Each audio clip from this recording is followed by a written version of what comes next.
This is a talk on Mahler's Ninth Symphony, first movement, particularly a moment in the first movement, about 7 minutes in, where following a huge swell of intensity, there's a precipitous collapse. And I want to discuss the nature of that relationship between the dramatic excitement, swell, thickness of enormous orchestral sound, and precipitous collapse. So I would like to play about 7 minutes without interruption from the beginning of the piece into that moment, and then I'll have a discussion where I offer you an explanation. This is the Berlin Philharmonic conducted by Herbert von Karajan from a 1982 live performance.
So that's the moment that I'm referring to. Now, the musical materials of what you've heard suggest a very simple D major throughout with lots of fragmented melodies, and the fragmentation of Mahler's melodies is very famous. And many of us have theorized various musical, aesthetic, personal, historical criteria behind such fragmentation. And then, of course, one of the most fragmented and ubiquitous melodies in that entire first movement, much of which we just heard, is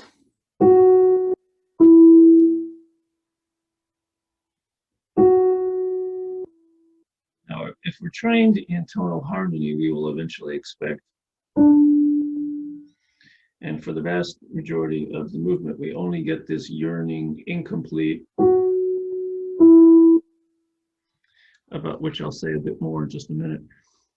So what happens, I think, with that very dramatic rise to a high point of sorts is what I would refer to as a failed interpolation. That is, this is clearly celebratory music. This is music that is hailing itself as a subject in very much, I think, an Althusserian fashion.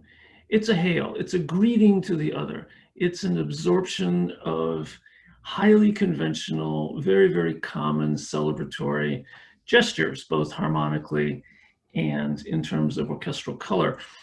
And Mahler is very famous for very strong orchestral effects, which I would call overdetermined.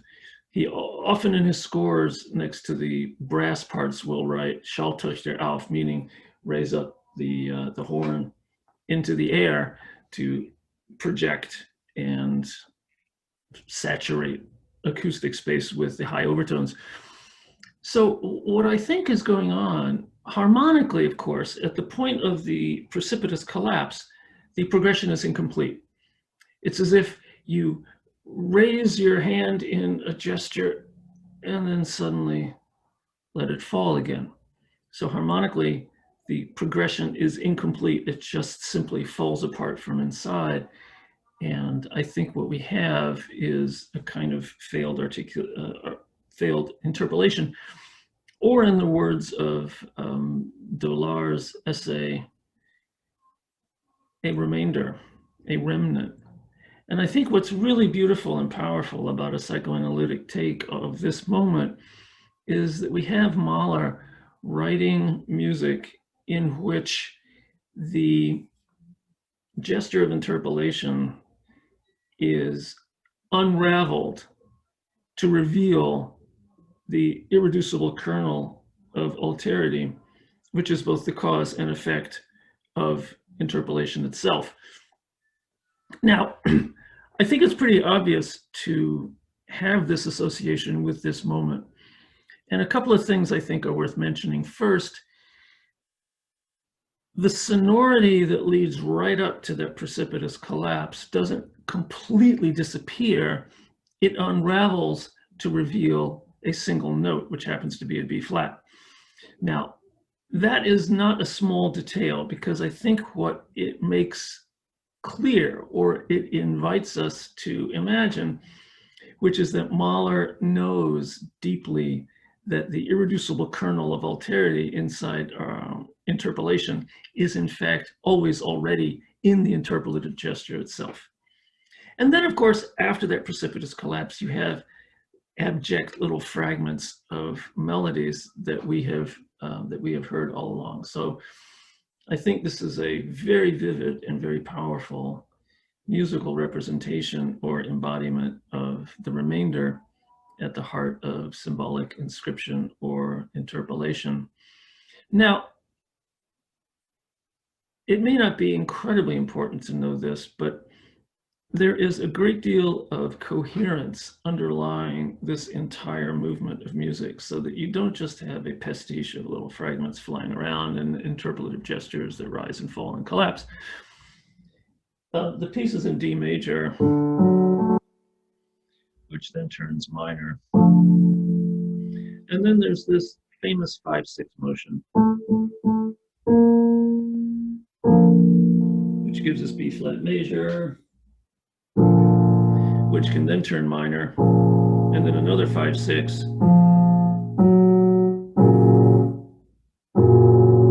gives us the key to which the music turns when the interpolation fails, when the irreducible kernel emerges, and we have these little abject bits of melody. So I think it's helpful to know that we can know and understand that there is an architectural continuity and precision underlying this entire movement of fragments, even though we might not be aware of it consciously. I do believe it's such things that we hear and that we feel. Now, finally, with respect to this unresolved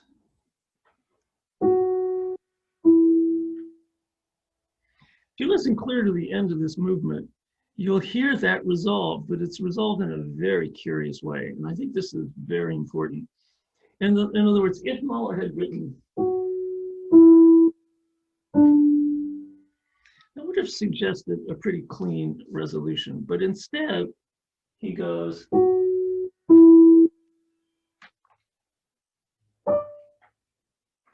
that note of resolution is incredibly high. So it's bizarre. It both is and is not a kind of resolution. It's a resolution with a little bit of a sneer. And so that sneer at the end, it's the very last sonority in this movement, and I invite you to listen through and hear it and enjoy it, is both an affirmation and a denial of the tonal coherence of the music that has just been written. And I think this is a truly remarkable and extraordinary representation of the remainder. And the reason I'm going back and forth between representation and embodiment is that I think representation is more clearly in the realm of the symbolic order, and embodiment edges on the real. And this is somewhere between the two, I think. So first of all, those G flats and those little abject bits of melody after the precipitous collapse aren't, of course, the remainder. They are signifiers that point to that irreducible kernel at the heart of subjectivity. Thank you.